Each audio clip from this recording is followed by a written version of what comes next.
우리 함께 외쳐보겠습니다. 제목인데요, 다윗의 마지막 말. 오늘 다윗의 마지막 말이라는 제목으로 함께 은혜 나누기를 원합니다. 사랑하는 성도 여러분, 한 주간 주님 안에서 평안히 잘 생활하셨습니까? 날씨가 많이 무덥지요. 습한 날씨가 이어지고 있습니다. 이런 날씨에 영육간에 늘 강건하시기를 바랍니다. 이제 영육이 강건해야 하나님을 섬기는 일에도 열심을 품고 할 수 있으니 정말 몸 관리 잘 하시고 하나님께 영광 돌려드리는 우리 모두의 복된 삶이 되어지시길 주님의 이름으로 축원드립니다.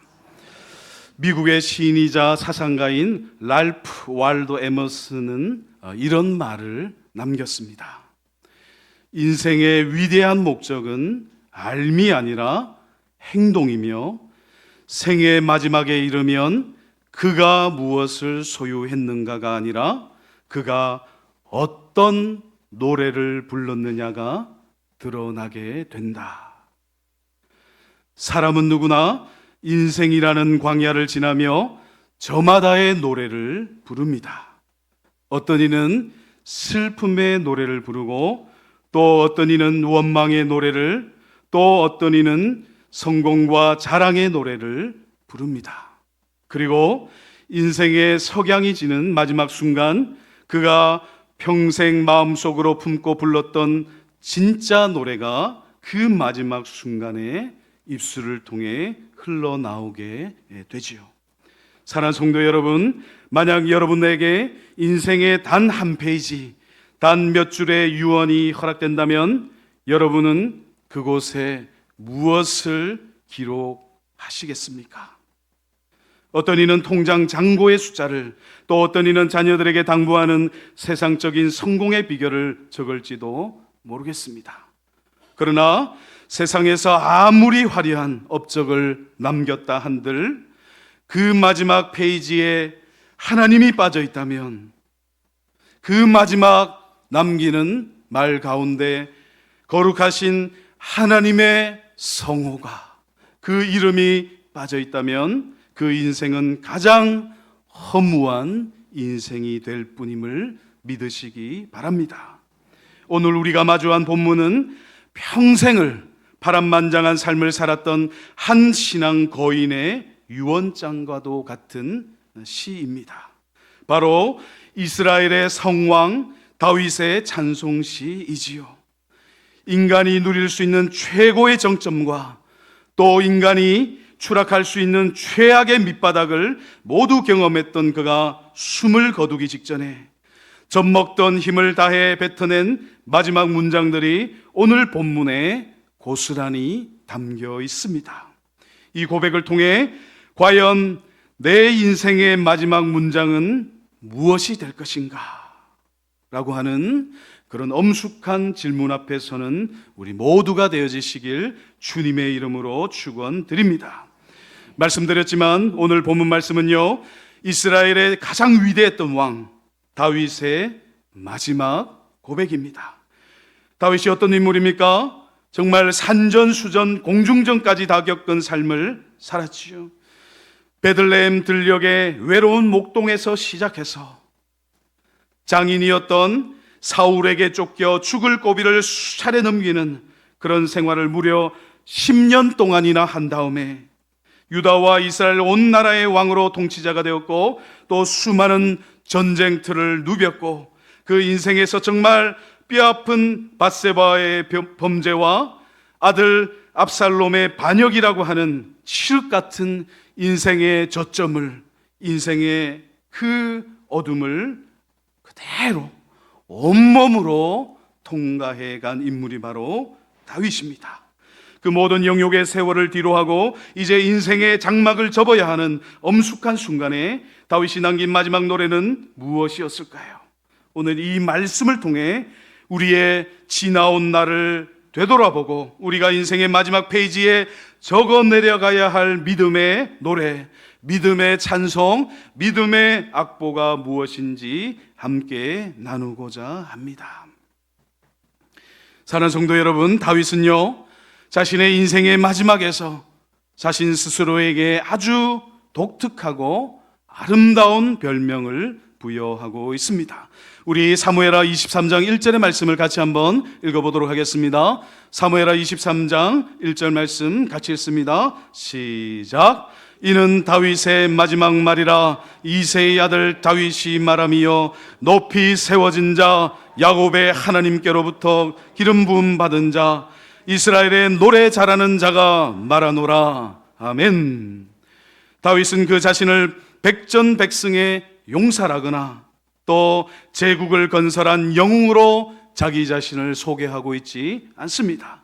대신에 다윗이 아주 독특한 문구를 통해 자기 자신을 고백하고 있는데 바로 이스라엘의 노래 잘하는 자라고 이제 고백하고 있는 것이죠.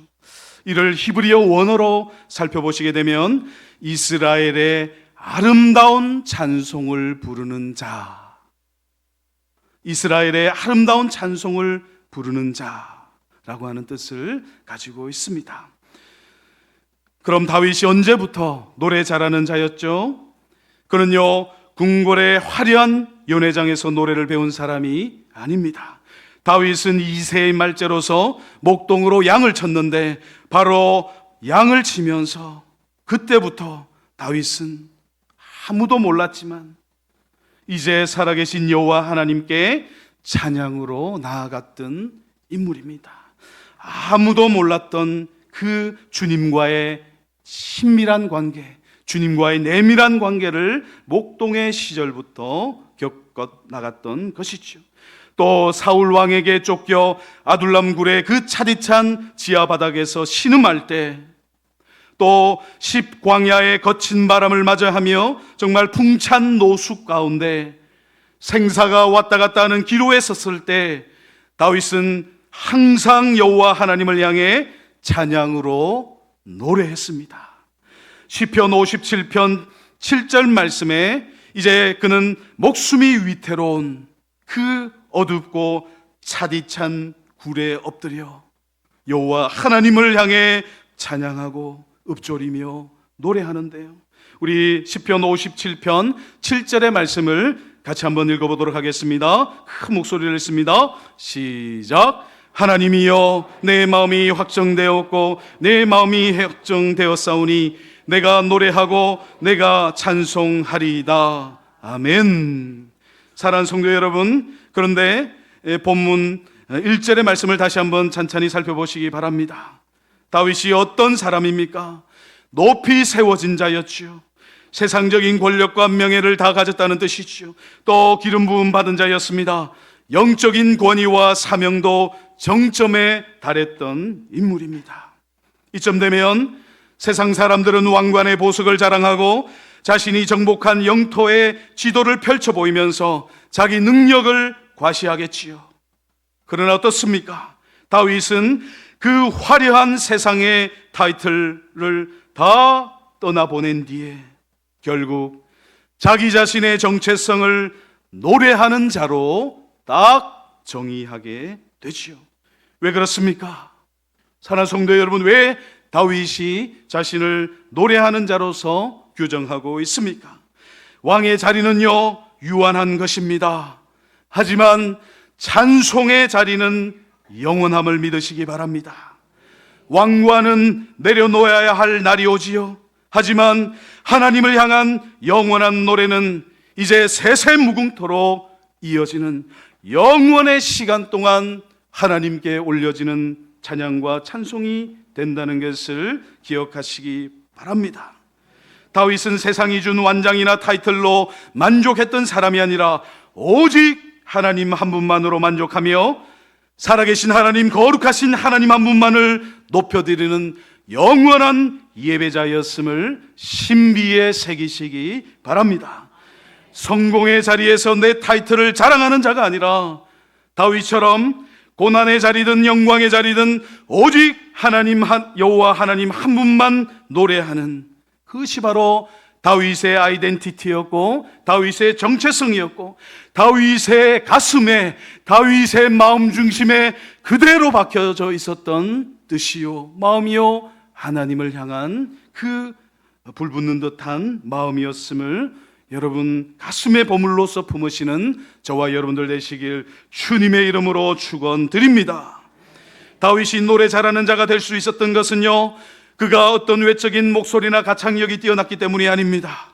다윗이 노래하는 자로서 여호와 하나님 앞에 섰던 것은요, 그 인생 가운데 가장 어두웠던 밤, 도무지 하나님을 향하여서 찬송할 수 없는 정말 기가 막힐 웅덩이 속에서도 다윗이 오직 여호와 하나님 한 분만을 바라보며 찬송의 끈을, 그 찬송의 줄을 놓지 않았기 때문입니다. 그의 노래는 고난이라고 하는 거친 맷돌에서 갈려져 나온 마치 영혼에 짜내어진 그 영혼의 진액가도 같은 것이었음을 여러분 기억하시기 바랍니다. 세계적인 첼로의 거장 파블로 카잘스가 있지요. 카잘스가 스페인 내전 당시에 조국의 참상과 독재 정권에 한가하여서 망명생활, 떠돌이 생활을 했습니다. 평생을 고국을 그리워하며 고통스러운 시간을 보냈던 파블로 카잘스가 연주회 때마다 앙코르 곡으로 자신의 고향 카탈루냐 민요인 새들의 노래 엘 칸트 델 소셀스라고 하는 이 곡을 연주했습니다. 사람들은 그 애절하고도 아름다운 선율을 들으며 연신 눈물을 흘리곤 했지요. 그래서 한 기자가 파블로 카잘스에게 물었습니다. 선생님, 어떻게 이토록 고통스러운 만명 생활 속에서 이토록 아름다운 평화의 노래를 연주할 수가 있습니까? 카잘스가 이렇게 대답하지요. 망명 생활의 고통과 조국을 향한 아픔이 없었다면 이 새들의 노래는 그냥 평범한 민요에 불과했을 것입니다. 고난이 내 영혼을 울려 진짜 노래를 만든 것입니다. 사랑하는 성도 여러분, 우리의 인생도 이와 꼭 마찬가지인 거예요. 형통할 때 부르는 노래는요, 누구나 부를 수가 있습니다. 그러나 질병의 고통 속에서, 사업의 실패 속에서, 가정이 흔들리는 위기 속에서, 인생의 절체절명의 그 절망적인 순간에 결정적인 위경 가운데 부르는 찬송이야말로 살아계신 하나님께서 가장 기쁘게 받으시는 아름다운 찬송이 되어짐을 가슴에 새기시기 바랍니다. 고난의 밤에 믿음의 노래를 부르시기 바랍니다.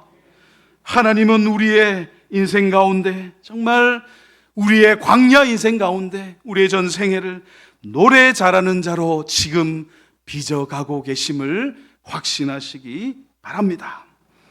이제 또 계속해서 우리 본문 1절 말씀을 살펴보도록 하겠습니다. 1절 말씀에서요, 이제 다윗은 자신의 출신을 잊지 않았습니다. 다윗은요, 자신을 이새의 아들이라고 고백하고 있지요. 사랑하는 성도 여러분, 이새의 아들이라는 말은 무슨 의미입니까? 베들레헴 들녘에서 양의 똥을 치우면서 정말 아무도 주목하지 않았던 보잘것없는 무명의 목동, 그 다윗의 무명 시절인 것이지요. 그런데 그 보잘것없는 자가 지금 높이 세워진 자, 여호와 하나님께 기름 부음 받은 자가 되었다라고 고백하고 있습니다. 무슨 뜻입니까? 내가 잘나서, 내가 능력이 많아서 이 자리에 오른 것이 아니라는 고백이지요. 다윗은 항상 기억하고 있습니다. 자신이 이새의 아들 말제라는 것을, 그리고 목동 무명의 시절에 양을 치면서 여호와 하나님을 온 마음으로 온 중심으로 찬양했던 자기 자신을 결코 잊지 않고 있습니다. 그래서 나의 나됨은 다 여호와 하나님의 한량없으신 은혜임을 분명하게 고백하고 있는 것이지요. 사랑하는 성도 여러분, 미국의 가장 존경받는 대통령인 에브라함 링컨이 암살당하던 때 그의 양복 주머니 속에 아주 낡고 해진 신문 스크랩 한 장이 발견되었습니다.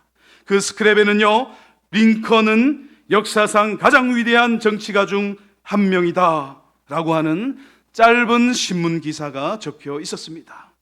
남북 전쟁이라고 하는 거대한 비극과 수많은 정적들의 비난 속에서 링컨이 기억했던 것은요, 이제 늘 자격지심과 외로움에 시달린 그 링컨이 기억했던 것은 정말 주머니 속에서 그 빛바랜 기사를 꺼내 읽으면서, 그래, 나는 부족하지만 하나님이 나를 이 자리에 세우셨다. 나는 여호와 하나님으로 인하여 할 수 있다 라고 고백하며 그 마음을 추스렸다고 합니다. 링컨은요, 자신이 위대해서가 아니라 자신을 세우신 하나님의 섭리를 믿었기 때문에 그 무거운 인생의 짐을 견딜 수가 있었고, 모든 인생의 성공을, 모든 공적을 하나님의 은혜로 돌리고 있었던 것이지요. 우리는요, 조금만 성공해도 내가 이만큼 노력해서 이루었다, 내 공로를 자랑하기가 쉽습니다. 그러나 진짜 신앙인은요, 인생의 마지막에 다다르면 다다를수록 고백하는 것이 있는데, 자신의 모든 인생의 성과가, 자신의 인생의 모든 성공이 다 하나님의 은혜 하나밖에 없음을 분명하게 고백하는 신앙인이 바로 하나님 기뻐하시는 신앙인 것이지요. 오늘 본문 말씀에 다윗이 찬송시 가운데 드러낸 고백처럼 나의 나된 것은 다 하나님의 은혜입니다 라고 고백하는 겸손함이, 거룩하신 하나님 앞에 몸을 낮추고 겸비함으로 납작 엎드리는 그런 아름다운 고백의 열매가 저와 여러분들의 삶 가운데 주렁주렁 가득가득 맺혀지시길 주님의 이름으로 축원드립니다. 또 본문 말씀 2절로 3절 말씀인데요, 이제 한 나라를 다스리던 왕이었던 다윗이 인생의 마지막에 이르러 이제 자신에게 진짜 왕이 누구인지를 분명히 선포하고 있습니다. 우리 또 3절로 4절 말씀을 본문 같이 한번 봉독해 보도록 하겠습니다. 같이 봉독합니다. 시작. 이스라엘의 하나님이 말씀하시며 이스라엘의 반석이 내게 이르시기를, 사람을 공의로 다스리는 자, 하나님을 경외함으로 다스리는 자여, 그는 돋는 해의 아침빛 같고 구름 없는 아침 같고 비 내린 후에 광선으로 땅에서 움이 돋는 새풀 같으니라 하시도다. 아멘. 나라를 다스리든 가정을 다스리든 내 인생을 다스리든 간에 가장 복된 다스림은 하나님을 경외함에서 나오는 것입니다. 하나님 앞에 엎드리는 것이지요. 하나님의 영광만을 높여드리는 그 마음 중심으로부터 참된 다스림과 통치가 나오게 된다는 것을, 이 영적인 비밀을 가슴에 품으시기 바랍니다. 다윗이 이끌었던 이스라엘이 강했던 이유가 무엇입니까? 여러분 한번 생각해 보시기 바랍니다. 다윗이 이스라엘의 통치자, 지도자로 그 민족을 이끌었는데요, 그 이스라엘이 강성하게 된 이유가 어디에 있습니까? 다윗이 탁월한 전술을 펼쳤기 때문입니까? 아니지요. 다윗의 인간적인 지혜 때문입니까? 아닙니다. 다윗이 겪어왔던 그 수많은 경험 때문입니까? 아닙니다. 사랑하는 성도 여러분, 다윗이 이스라엘을 이끌었을 때 이스라엘 민족이 여러 이방 나라들 가운데 강성한 나라로 자리 잡을 수 있었던 것은 바로 다윗이여 마음 중심으로 여호와 하나님을 진짜 왕으로 모시고 그분 앞에 엎드렸기 때문입니다. 바로 여호와 하나님 앞에 자신의 왕좌를 내어드리며 자신이 이스라엘의 왕이었음에도 불구하고, 이스라엘의 지도자 통치자였음에도 불구하고 바로 자신의 왕좌를 살아계신 하나님, 거룩하신 여호와 하나님 앞에 내려놓고 자신은 왕이신 하나님 앞에 납작 엎드렸기 때문에 바로 이스라엘 민족이 이방 나라들 가운데 강성한 나라로 여호와 하나님의 영광을 선포했음을 신비에 새기시기 바랍니다. 바로 하나님 앞에 바른 통치를 받게 될 때 우리 인생 가운데는요, 돋는 해의 아침빛 같고 광선으로 움이 돋는 새풀 같은 그런 생명력, 충만한 회복의 역사가 임하게 된다는 이 한 가지 진리를, 이 영적인 진리를 꼭 붙드시는 저와 여러분들 되시길 바랍니다. 우리들 모두도요, 어떻습니까? 각자의 삶의 자리에서, 가정과 일터와 교회에서 무엇인가를 책임지고 다스리는 자로 부르심을 받았습니다. 사랑하는 성도 여러분, 그렇다면 지금 내 인생의 운전대를 누가 쥐고 있습니까? 내 인생의 운전대를 내가 쥐고 있으면요, 어떻지요? 늘 불안하고 요동치게 됩니다. 그러나 어떻습니까?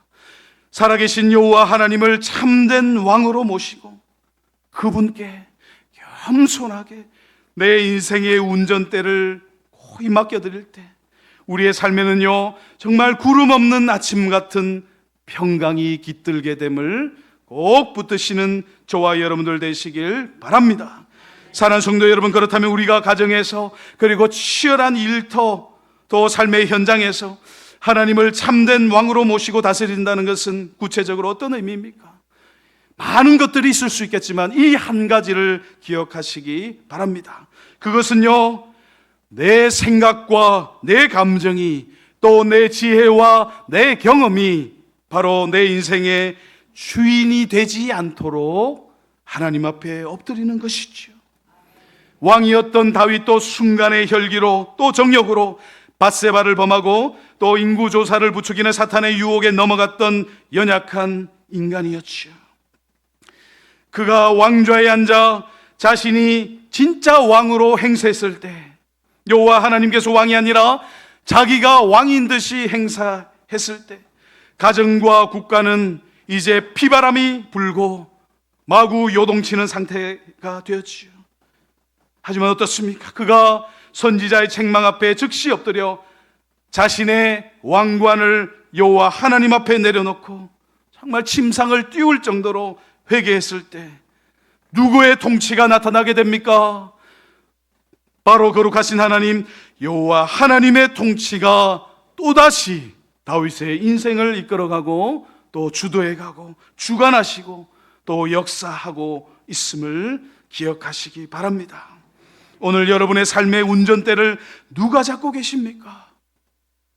자녀 교육 현장에서 또 물질을 다루는 선택의 기로에서 내 경험과 내 지혜와 내 고집을 주장하고 있지는 않으십니까?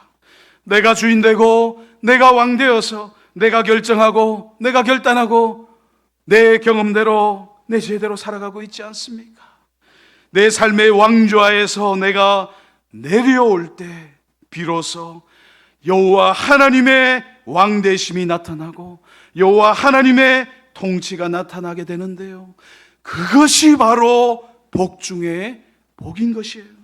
진리의 말씀은 구름 없는 아침빛 같은 회복의 역사, 돋는 해와 같은 역사, 정말 비 내린 후에 광선으로 땅에서 um이 돋는 새풀과 같은 그 역사가 바로 나의 왕관을 하나님께 올려드리고 내가 왕좌에서 내려와서 겸손함으로 거룩하신 여호와 하나님 앞에 납작 엎드릴 때 바로 그와 같은 회복의 역사, 치유의 역사, 하나님께서 왕으로 다스리시고 통치하시는 역사가 나타난다는 것을 신비에 새기시기 바랍니다. 이제 마지막으로 5절 말씀을 같이 한번 살펴보도록 하겠습니다. 사무엘하 23장 5절 말씀 우리 같이 한번 큰 목소리를 읽어보도록 하겠습니다. 같이 읽습니다. 시작. 내 집이 하나님 앞에 이같이 아니하냐? 하나님이 나와 더불어 영원한 언약을 세우사 만사에 구비하고 견고하게 하셨으니 나의 모든 구원과 나의 모든 소원을 어찌 이루지 아니하시랴. 아멘. 내 집이 하나님 앞에 이같이 아니하냐. 정말 이 다윗의 고백이 뼈아픈 반성과 자성을 담고 있죠. 사랑하는 성도 여러분, 다윗의 가문은요 결코 완벽하지는 않았습니다. 자녀들 사이에 살인과 간음이 일어나게 되고 아들 압살롬은 아버지의 왕위를 빼앗으려고 반역을 일으켰습니다. 겉으로는 이렇게 화려한 왕가였지만 속으로는요 정말 상처와 허물로 얼룩져 있는 그런 양면을 가진 그런 가문이었죠. 하지만 그러나가 중요합니다. 내 집은 이렇게 허물투성이고 자격이 없지만 하나님이 나와 더불어 영원한 언약을 세우셨기에 소망이 있다는 것이지요. 다윗이 마지막 순간까지 붙들었던 소망이 어떤 것입니까? 자신의 완벽함이 아니었습니다. 다윗이 마지막 순간에 붙들었던 것은요, 신실하신 하나님의 약속이었습니다. 영원한 언약의 말씀이었습니다. 사랑하는 성도 여러분, 우리도 있지 않습니까? 우리의 삶 가운데 다윗의 집처럼 무너지고 흔들릴 때가 있습니다. 요동할 때가 있습니다. 앞이 캄캄해질 때가 있습니다. 정말 영혼의 어두운 밤을 보내고 이 어둠이 언제 끝나나, 끝나지 않을 것만 같은 어둠의 터널을 지나는 그런 시기가 있지요. 또 믿는 가정이 왜 이 모양인가 라고 하는 그런 낙심과 낭망이 이제 불현듯 찾아올 때가 있습니다. 하지만 기억하시기 바랍니다.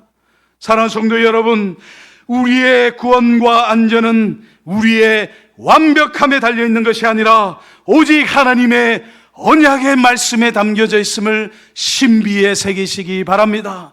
나는 날마다 넘어지고 자빠지고 꼬꾸라지고 쓰러지는 그런 보잘것없는 인생을 살아가고 내 집이 요동하고 흔들리고 정말 뿌리채 뽑혀서 바다에 던져지는 것 같은 그런 험난한 시간을, 그런 때를 맞이하게 될 때조차도 살아계신 여호와 하나님의 영원하신 언약의 말씀을 붙드는 것입니다. 내 마음이 확정되어 싸우니 오직 여호와 하나님의 언약의 말씀만을 붙들고서 하나님의 뜻 가운데 주님만 의지하는 저와 여러분들 되시길 주님의 이름으로 축원드립니다. 사랑하는 성도 여러분, 다윗의 인생 가운데 수많은 역경들이 있었죠. 고난이 있었습니다. 어려움들이 있었습니다. 그 수많은 역경과 시련과 환난과 그 모든 정말 감당할 수 없는 그런 절체절명의 절망적인 순간에도 다윗은 다른 것이 아니라 바로 하나님께서 주신 약속, 언약의 말씀, 영원히 변개치 못할 언약의 말씀을 붙들고 하나님께서 약속하셨으니 신실하신 여호와 하나님께서 한 말씀을 내 인생 가운데 주셨사오니 그 말씀은 변개치 못하고 반드시 내 인생 가운데 이루어진다라고 하는 그 깊은 확신 가운데 그 모든 인생의 어려움과 역경들을 헤쳐나가고 넉넉히 이기고 승리했음을 여러분 가슴에 보물로 품으시는 저와 여러분들 되시길 주님의 이름으로 축원드립니다. 사랑하는 성도 여러분, 이제 우리 인생은요 마지막 페이지, 마지막 유언과도 같은 그런 인생의 길을 우리는 걸어가고 있습니다. 사랑하는 성도 여러분, 어떤 악보를 남기겠습니까? 어떤 찬송을 남기겠습니까? 바라옵기는 정말 이 다윗과 같이 그 인생 가운데 갖은 고난과 역경과 어려움들 속에서 자신의 인생 가운데, 자신의 삶 가운데 함께 하신 여호와 하나님께서 누구이신지, 어떤 하나님이신지 분명하게 깨닫고 정말 하나님 한 분만을, 신실하신 주님 한 분만을 붙드시는 저와 여러분들 되시길 주님의 이름으로 축원드립니다. 함께 기도 드리시겠습니다. 사랑과 은혜와 긍휼이 풍성하신 아버지 하나님 감사드립니다. 오늘 거룩한 성일